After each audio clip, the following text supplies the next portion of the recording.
എല്ലാവരും ഇങ്ങോട്ട് നോക്കിൻ. ഞാൻ ഉന്നയിച്ച ചോദ്യത്തിന് കൂടി മറുപടി നൽകി അവസാനിപ്പിക്കണം എന്ന് അഭ്യർത്ഥിക്കുന്നു. മന്ത്രി എന്തിനാണ് പ്രോട്ടോകോൾ ലംഘിച്ചത്? ഓ ഏമാനായിരുന്നോ? സലാമുണ്ട്, ഞാൻ അറിഞ്ഞില്ല. ഷാനി, ഞാൻ ഒരു കാര്യം പറയാം. പരിശുദ്ധ ഖുർആൻ ഒന്ന് മനസ്സിരുത്തി വായിച്ചിരുന്നെങ്കിൽ, മനസ്സിരുത്തി വായിക്കുന്ന ഒരു വ്യക്തിക്ക് പ്രവർത്തിക്കാൻ സാധിക്കുന്ന പാർട്ടിയല്ല ലീഗ്. എന്തുകൊണ്ട്? ലീഗും മുസ്ലിമും തമ്മിൽ, ഖുർആനും തമ്മിൽ മുതലക്കുളം മൈതാനം പോലെയാ. മുതലക്കുളം മൈതാനം എന്നാ കോഴിക്കോട് എന്ന് നോക്കിയ മുതലുണ്ട്, കുളമുണ്ട്, മൈതാനം ഉണ്ട്. അവിടെ മുതലില്ല, കുളവും ഇല്ല, മൈതാനവും ഇല്ല. ഭയങ്കരം തന്നെ. അതുപോലെയാണ് ലീഗും ഖുർആനും മുസ്ലിമും തമ്മിലുള്ള ബന്ധം.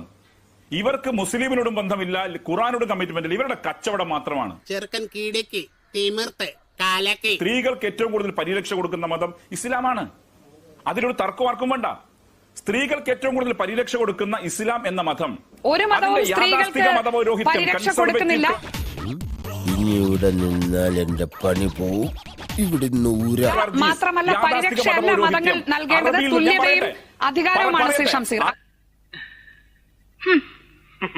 അങ്ങനെ പറഞ്ഞാൽ പുതിയൊരു തർക്കം നമുക്കിടയിൽ ഉന്നയിക്കും. നുണ മാത്രം പറയുന്ന നുണയന്മാർ.